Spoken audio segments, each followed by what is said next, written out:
Donc le cheval ne juge pas, il vous prend comme vous êtes. Et ça, c'est quelque chose que les handicavaliers ne rencontrent pas dans leur quotidien, tous les jours.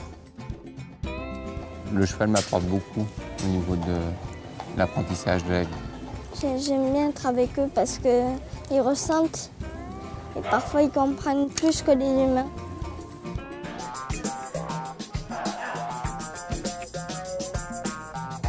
L'activité équestre, par le biais de la relation qui est établie entre le cavalier, le poney ou le cheval, développe pour chacun la communication, la socialisation, l'expression du corps, l'expression des émotions.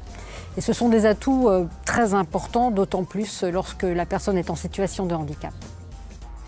Qu'il s'agisse du handicap moteur, du handicap sensoriel ou mental, certaines propriétés thérapeutiques liées au cheval sont connues depuis l'Antiquité.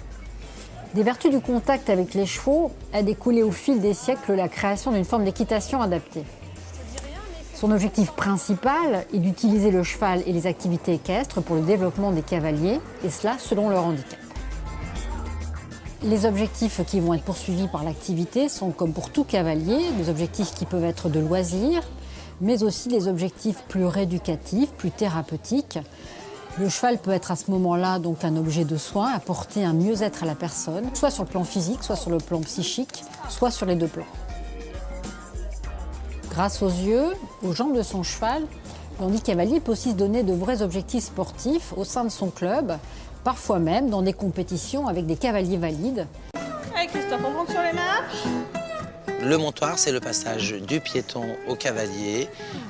Ça s'appelle un transfert d'état où le piéton devient un cavalier. Comme un paraplégique qui est sur son fauteuil roulant et qui monte sur un cheval et qui fait un transfert d'état où il devient cavalier.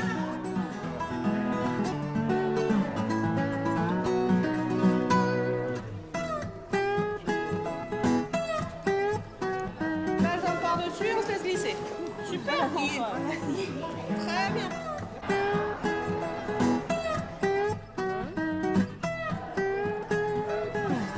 Donc le parcours moteur, c'est un parcours, comme on le voit, où le cavalier n'est pas en autonomie. Il est donc tenu en longe courte par l'encadrant. Et le but, c'est que le cheval est un intermédiaire pour stimuler notre handi-cavalier à s'orienter, à repérer effectivement différents dispositifs. Donc là, le cheval est vraiment un médiateur pour stimuler notre petit cavalier à se mobiliser et à développer donc des fonctions cognitives et de repérage.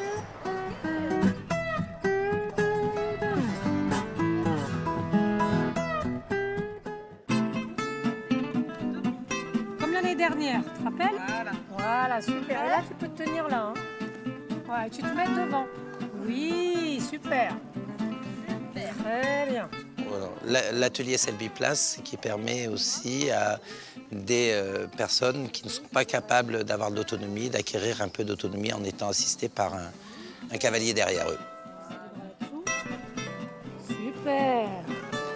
C'est super. Super.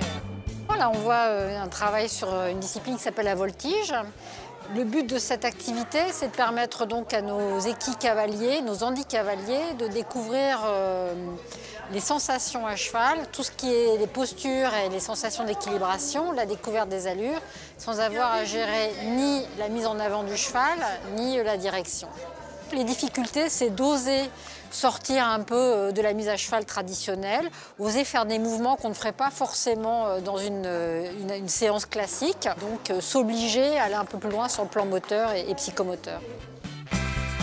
Alors tu me dis les étriers s'ils sont trop longs, trop courts, moi ça a l'air d'être bien. Alors l'intérêt de cette activité, de cet atelier, c'est de permettre à notre handi-cavalier d'être en autonomie, c'est-à-dire qu'il va être acteur de la mise en mouvement de son cheval, de sa direction, donc il va être autonome, donc après un certain nombre de séances d'apprentissage.